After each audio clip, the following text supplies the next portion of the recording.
จาติว่าเป็นน้ำก็ลังว่าบาลอนเขียมปลาจาติว่าเป็นต้งเป็นนาบะมีแมงดาก็ลังว่ามีต้นเข้าจาติว่าเป็นเก้าไม้ใหญ่บะมีตกโตก็ลังว่ามีนกเก้าเกิดเป็นคนเฮาแล้วบ่มีศีลธรรมพระเจ้าคนเท่าเปิ้นจังประมาทดูแควนเจริญปอนเจริญโชคเจริญชัยเจริญมั่งเจริญมีเจริญสรีสวัสดีกับตันศรัทธาสาธุชนคนดีFCรายการทุกท่านมาพระมาแล้วนาญาติโยมศรัทธามาฟังพระครูวิโรจยาภรณ์กับรายการธรรมะนึ่งกำลังใจสไตล์ล้านนาโดยอาตมาพระครูวิโรจยาภรณ์วันนี้เป็นวันที่13 เดือนตุลาคมเป็นวันนวมินทรมหาราชสถาญาติโยมวันนี้หลายๆคนอาจจะบ่ค่อยคุ้นหูสักเท่าใดเนื่องด้วยว่าเป็นวันนวมินทรมหาราชรายการของเฮานั้นซึ่งเป็นรายการธรรมะที่มีความจงรักและภักดีต่อสถาบันชาติศาสนาและพระมหากษัตริย์มาโดยตลอด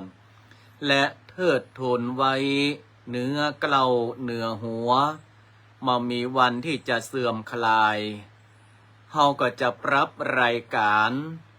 ได้ตรงกับวันสำคัญของประเทศชาติของเราวันนวมินทรมหาราชนั้น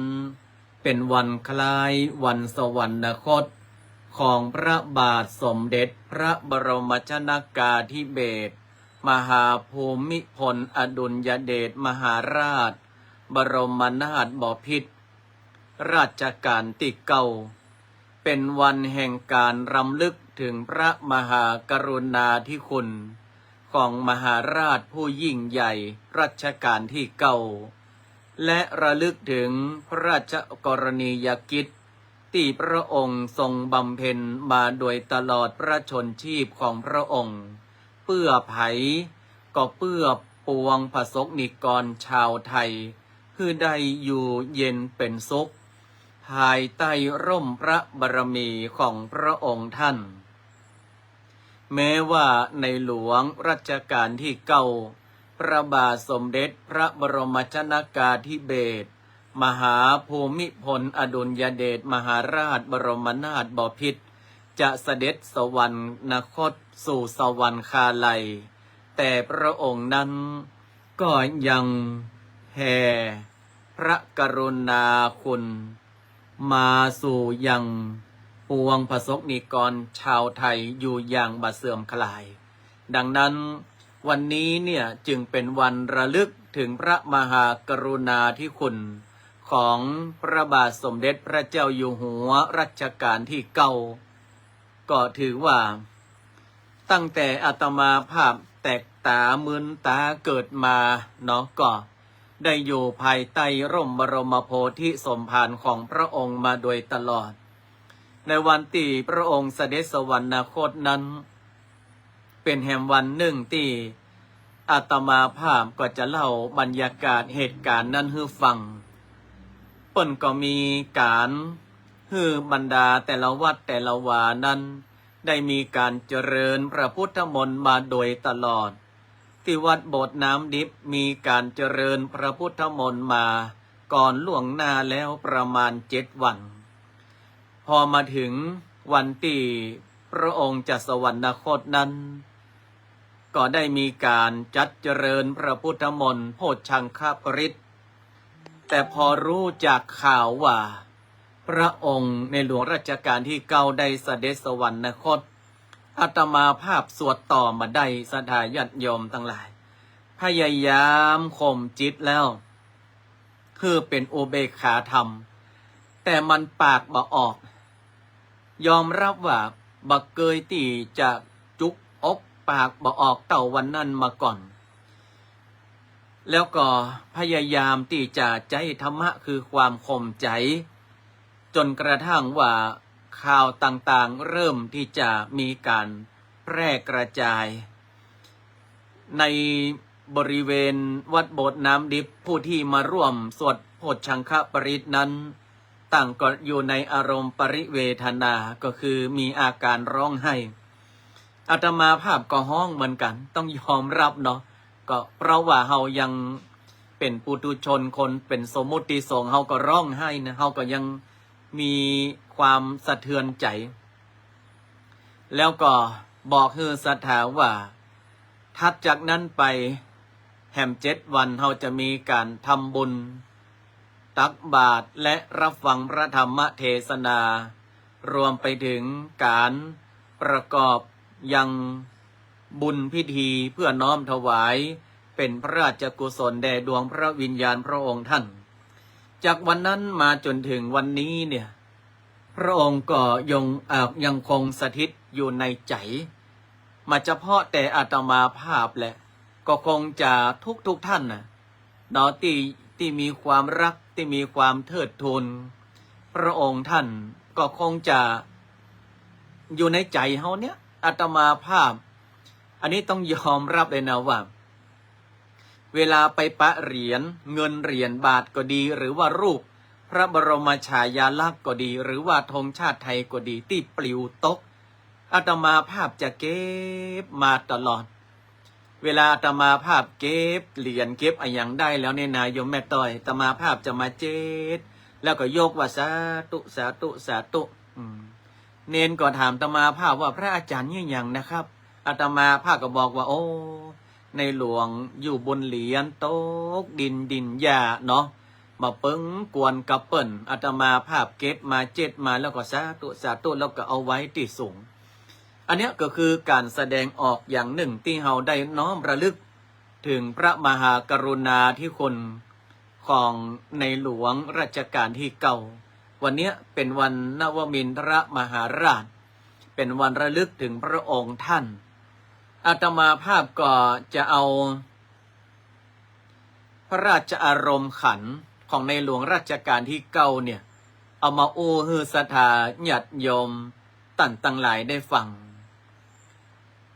ในหลวงรัชกาลที่9นอกจากจะทรงพระปรีชาในการที่จะบำบัดทุกข์บำรุงสุขแล้วเนี่ยก็ยังมีพระราชอารมณ์ขันจะมีเรื่องเล่าให้ศรัทธาญาติโยมตั้งหลายได้ฟังว่ามีครั้งหนึ่งที่พระบาทสมเด็จพระบรมชนกาธิเบศรมหาภูมิพลอดุลยเดชมหาราชบรมนาถบพิตรในหลวงรัชกาลที่9เสด็จไปเยี่ยมบ้านของราษฎรซึ่งเขาก็ได้หันกันเนาะในทุกๆครั้งข่าวในพระราชสำนักเนี่ยเขาก็ได้หันว่าในหลวงพระราชินีพระบรมวงศานุวงศ์ทุกพระองค์เขาก็ได้หันว่าออกตรวจเยี่ยมราษฎรมาโดยตลอดในคณะที่ในหลวงนั้นออกไปเยี่ยมที่ภาคอีสานหรือว่ามณฑลอีสานเนี่ยก็ได้เสด็จขึ้นทรงเยี่ยมบนบ้านราษฎรผู้หนึ่งเพิ่นก็บอกว่าในหลวงแอวบ้านหลังนี้อินะทั้งอู้ตามประสาเฮานี่เนาะคณะผู้ติดตามเสด็จทั้งหลายก็แปลกใจว่าเจ้าของบ้านเนี่ยกราบบังคมทูลได้คล่องแคล่วใจกำราชาทรัพย์โอ้ได้อย่างดีขอเดชะพระอัยยามาป้นเกล้านี่หรอข้าพระพุทธเจ้ามีชื่อว่าอย่างนั้นชื่อว่าอย่างนี้ปีติโสมนัสยินดีมากนักที่พระองค์ทรงเสด็จมาในหลวงนั้นก็แปลกใจเหมือนกันก็เลยฮื้อมหาดเลขถามว่าอย่าได้ว่าเจ้าของบ้านเนี่ยเปิ้นได้อู้กำราชาทรัพย์ได้คล่องแคล่วปากนี่เมื่อมหาดเลขได้ไปถามป๊อบเจ้าของบ้านที่ในหลวงทรงเสด็จแอวนั่นนะประนมมือตอบอย่างมั่นอกมั่นใจว่าขอเดชะพระอาญาไม่พ้นเกล้าอีหลงข้าพระพุทธเจ้า เป็นลิเกเก่าวะ เปิ้นเป็นลิเกเก่าเล่นลิเกมาตั้งแต่บ่าวแล้วตั้งแต่เป็นวัยรุ่นเนาะเป็นลิเกเก่าตอนนี้อายุนักแล้วขึ้นไปเล่นลิเกมาได้แล้วเหมือนว่าปลดเกษียณจากลิเกแล้วก็มาทำไร่ทำสวนพระพุทธเจ้าข้าอีโลยกมือขึ้นอีโลเหมือนเปิ้นแสดงในอีเกนั่นนะอ๋อเรามาหาดเลขตั้งหลายก็เข้าใจในหลวงรัชกาลที่9เขาก็เข้าใจว่าอ๋อเป็นเพราะเป็นอีเกเก่าอู้ชะฉานดีนี่แล้วในหลวงเปิ้นก็เตียวอยู่บนเฮือนแล้วก็ไปหั่นนกในกรงที่เลี้ยงไว้ที่จานเฮือนท่านนะก็คือว่ามันเลี้ยงนกไว้ในกรงในหลวงก็ทรงตรัสถามว่านี่พ่อลิเกเก่าพระเจ้าข้าฮิโลมันประนมมือพระเจ้าข้าเป็นนกอะไรและมีกี่ตัวกันในเนี้ยเป็นนกอะไรลิเกเก่านะก็กราบบังคมทูลว่าขอเดชะพระอาญาไม่พ้นเกล้านกของพระพุทธเจ้าแต่เก่าเดิมทีมีอยู่4 พระองค์พระเจ้าข้าฮิโลเอาว่านกมีอยู่4 พระองค์ว่า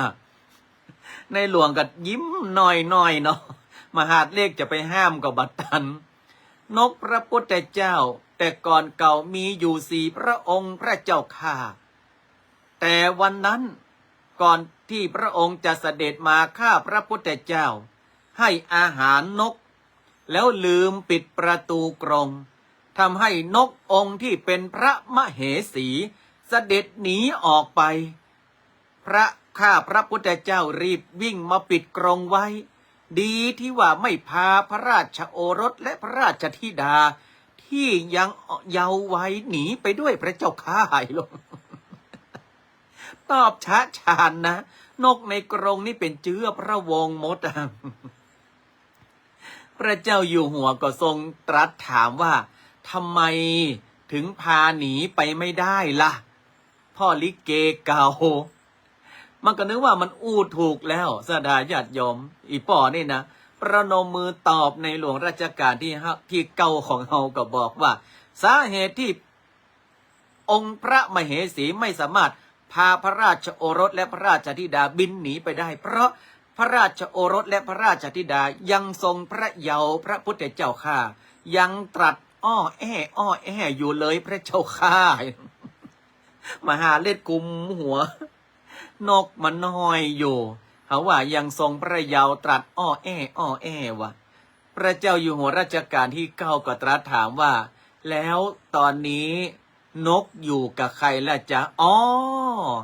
ตอนนี้อยู่กับพระราชบิดาพระเจ้าข้าโล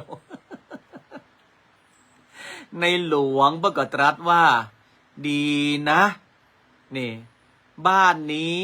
มีนกที่เป็นเชื้อพระวงศ์ด้วยพระก็ตรัสอีนะมันก็นึกว่ากัจจหูเป็นว่ายกมือพระพุทธเจ้าข้าโลเป็นพระราชอารมณ์ขันก็สดาญาติโยมในหลวงพระก็ไม่ได้ว่าถือโทษโกรธเคืองนะพระก็ว่ามันก็เป็นพระราชมันก็เป็นอารมณ์ขันอย่างหนึ่งที่ในหลวงนั้นน่ะเปิ้นไปแล้วก็ฟังแล้วก็หันว่ามีความจริงใจแต่ว่าเปิ้นเป็นอีเกเก่าอย่างพวกก็จักเอาเป็นเชื้อพระวงศ์แห่งมดเนี่ยสิ่งต่างๆเราเนี่ยศรัทธาญาติโยมบางทีบางครั้งเนี่ยเฮาก็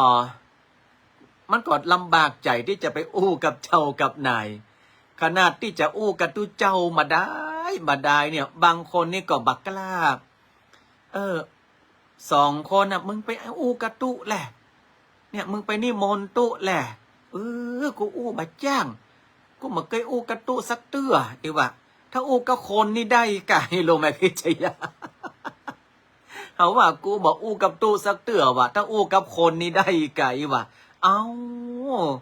คุณโยมสุดารัตน์เจือจานแล้วตู้เจ้าเป็นอะไรยังเนี่ยโยมพี่กุ้งกัลยากูบอกอู้กับตู้สักเตื้ออู้กับคนนี่ได้ไก่เนี่ยมีตุลุงหั่นตนหนึ่ง เปิ้นก็อยู่วัดเนี่ยเนาะอยู่วัดเนี่ยแล้วก็มีตุเจ้าไทยสถาญาติโยมลูกตังกรุงเทพกรุงไทยพุ่นนะมาว่าจะมาขออยู่จำภาษานี่สัก3 เดือนอีกตุเจ้าไทยพวกก็ให้เรียนรู้ในลักษณ์ภาษากำเมืองว่ากรรมอย่างอีมันแปลว่าจะใดกรรมอย่างอันมันแปลว่าจะใดมันก็ไปถามตุเจ้าเมืองเขานี่นะท่าน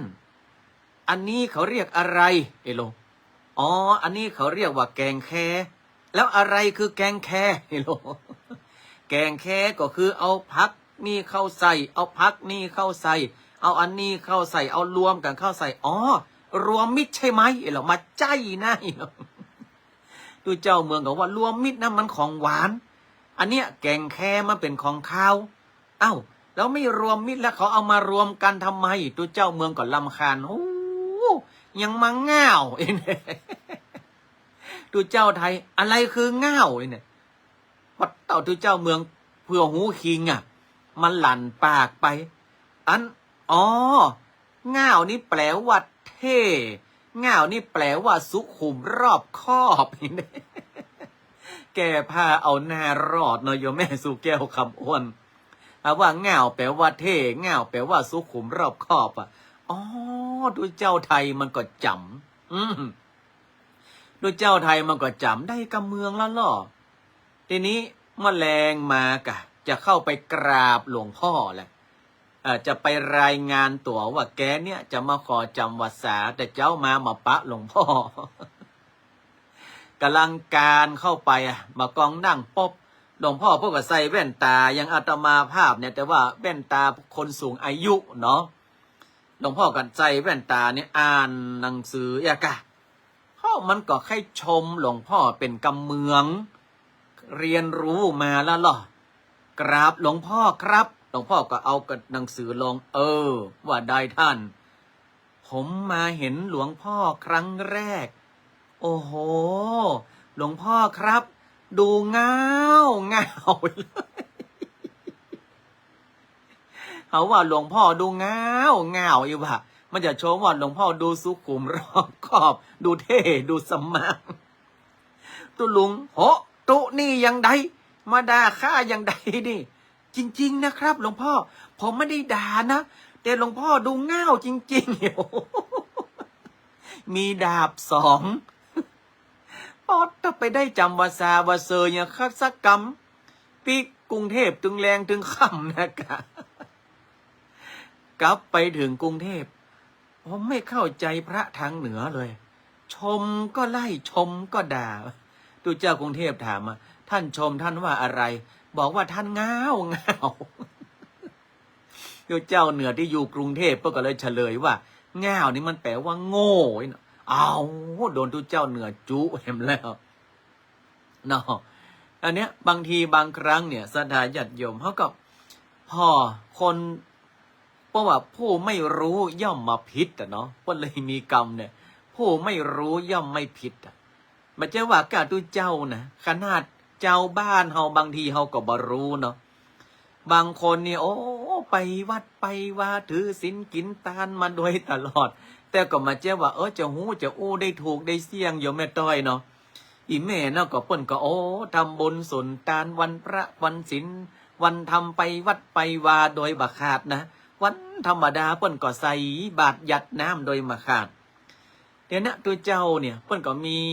3 ตนเปิ้นก็บิณฑบาต3 ตนอีแม่ก็จื้อก็จำไว้เนี่ยแล้วเปิ้นก็เตรียมของไว้3 ชุดมาโดยตลอดวันนั้นลูกหลานเป็นลูกปุ่นสมุทรสาครปุ่นสัญญาปุ่นมาแอวเนาะปุ่นซื้ออันปลาทูมาฝากแม่ปุ่นมาฝากแม่เมียปุ่นมาฝากแม่เท่าปุ่นอีแม่น่ะก็คือเติงหาตู้เนี่ยก็ปลาทูมากระทอดเอาไว้5 ตัว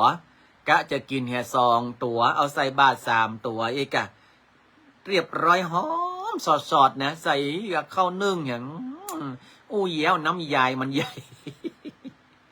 เตรียมไว้มากองหันจีวรผิวมาเวิร์กกันด้วยตามประสาคนเท่าเนาะก็นั่งแล้วก็จับอันเข้าปลาอาหารเขาเรียกว่าจบก่อนอธิษฐานก่อน บอกกองสาตุเจ้าก็ยืนจับพอดีบอกกองอีแม่เอากับข้าวปลาทูทอดข้าวนึ่งลงโหวันนี้ตุเจ้ามา4 ตนเอาด้วยอารามตกใจขนาดว่าวัดวาเนี่ยไปมาโดยตลอดนะด้วยอารามตกใจจะไปเนอะก็ยังใหญ่หาลูกมันละอีน้อยอีลูกมันกับเจ้าแม่โอ้ยขัดใจมึงเอาป่าทูที่ทอดละไว้มาแหมตนแล้วอีวิทย์ตุเจ้าไปนี่ตวงอีไว้ ตุเจ้าเนี่ยอ๋อยได้จะได้ฮื้อป่าทูปั่นปอนแทนเอาว่ามึงไปเอาป่าทูที่ทอดละไว้มาแหมตนแล้วอีว่าวิทย์ตุเจ้านี่ตวงอันเนี้ยก็เลยว่าบางสิ่งบางอย่างอะเนาะเราก็ต้องมองเพื่อเป็นอารมณ์ขันไปชีวิตเราเนี่ยจริงจังกับชีวิตได้เนาะแต่ว่าอย่าจริงจังจนล้ำไปก็เหมือนที่ว่าอย่างก็พระอินทร์มาดีดปินฮือพระพุทธเจ้าฟังนะกะเป็นอายุทนาเป็นสายตีหนึ่งมันเข่งล้ำไปดีดบอดเท่าใดก็ขาดเสียแล้วต้องอันนี้ก็เสียงพี่อายุทนาเนอะพระพุทธเจ้าได้ฟังจิตใจบาพ่องแผ้วปิ้นขาดเสียแล้วมันเหมือนพุดอกพุดใจปิ้นสายที่2ยานตูแนวฟังแล้วมันยานตั้งไหนก็เจ้าแม่ไหนมาฟังปิ้นสายต่อไปมันม่วนแตะม่วนว่าเห็นหรอฮิวเนี่ยมันก็เหมือนกันสดาญาติโยมเราต่างหลายเนาะก็คือว่าบางสิ่งบางอย่างเขาก็เอาไว้จันลงจิตจันลงใจเนาะผู้บรรลุมันก็ย่อมมาพิษนั่นแหละพระเจ้าอยู่หัวรัชกาลที่เก่าของเฮาเนี่ยเพราะก็ไม่ใช่ว่าจะถือโทษโกรธเคืองไปเหี่ยก็เรื่องบางทีก็มองเป็นพระราชอารมณ์ขันไปเนาะอันนี้ก็เอามามาจ่าให้กับศรัทธาญาติโยมเฮาต่างหลายได้ฟังเพียงแค่ส่วนหนึ่งบ่ได้นี่ในวันนวมินทรมหาราชในวันนี้เป็นเพียงแค่ส่วนหนึ่งเฮาต่างหลายนั้นได้น้อมระลึกถึงพระองค์ท่านพระมหากรุณาธิคุณนี้เต็มหัวอกละแต่ว่า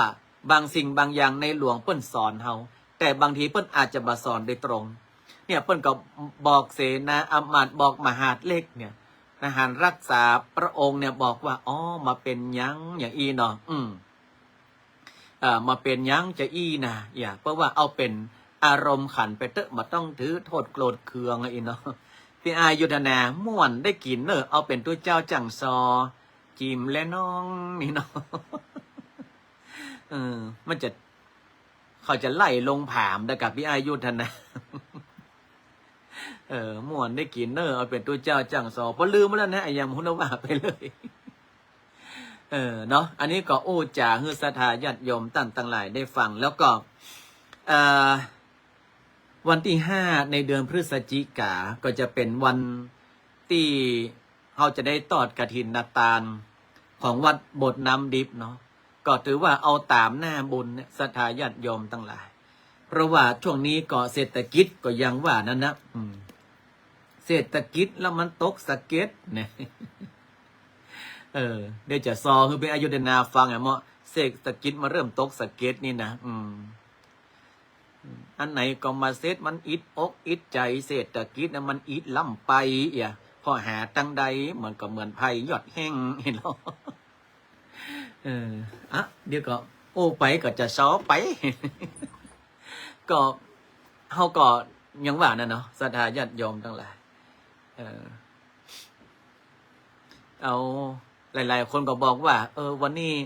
ก็ม่วนหน่อยยังแควนี่ลงได้ได้จ่าแล้วก็เดี๋ยวอาตมาภาพจะได้ไปออกในคลื่น96แล้วเนอะของวัดพระธาตุเจ้าดอยสุเทพเป็นคลื่นสถานีวิทยุพ่อครูวันลบนามวงพรหมเปิ้นก็ได้โทรศัพท์มาหาอาตมาภาพแล้วก็จะหาช่วงเวลาฮือออกอาตมาภาพก็บอกว่าก็ขอช่วงเวลาที่เปิ้นมารับมานอนกันนั้นนะอันตอนบ่ายจะไปเอามาเตอกินข้าวตอนแล้วนี่นะมันถึงอิดหน่อยเนาะฉะนั้นก็แหมช่องทางหนึ่งในการที่จะรับฟังอาตมาภาพเนาะสำหรับผู้ที่รับสัญญาณของคลื่น96ได้แต่จะวันใดบ่ฮู้นะเปิ้นจะประชุมกันอยู่ยังบ่ใจเร็วๆนี้เตื้อเพราะว่าเปิ้นกำลังมีกัจจาเปิ้นฮ้องว่า จะมีการปรับผังรายการทำไมอันนี้ก็อู้เอ่ยฮือสถาญาติโยมตั้งหลายกันได้ฟังกันไปก่อนนอ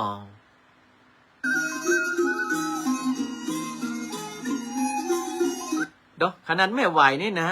หันหูดังแดงชัดเจนขนาดนี้เหรอ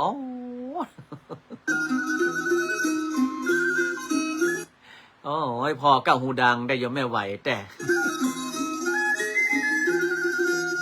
ยมแม่เชเอื้อนนี่โอ้สาธุยมแม่ใหญ่มีไหนหลับหรือยังแม่ใหญ่สำเภา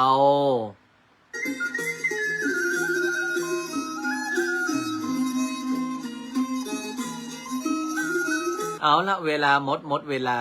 นอสถาญาติโยมต่างหลายต่อมาภาพขอนำรายการจากลากันไปก่อนวันนี้วันนวมินทรมหาราชวันนี้เป็นวันที่เฮาต่างหลายน้อมเนี่ยระลึกในพระมหากรุณาธิคุณของพระบาทสมเด็จพระบรมชนกาธิเบศรมหาภูมิพลอดุลยเดชมหาราชบรมนาถบพิตรรัชกาลที่9พระองค์จะอยู่ในจิตในใจของเราและปวงชนชาวไทยอยู่เสมอน้อมระลึกถึงพระองค์ท่านอย่างบะเสื่อมคลายจากรายการธรรมะนึ่งกำลังใจสไตล์ล้านนาในค่ำคืนนี้ขอให้สถาญาติโยมเขาต่างหลายจงดีมีความสุขกันทุกท่าน111บุญรักษา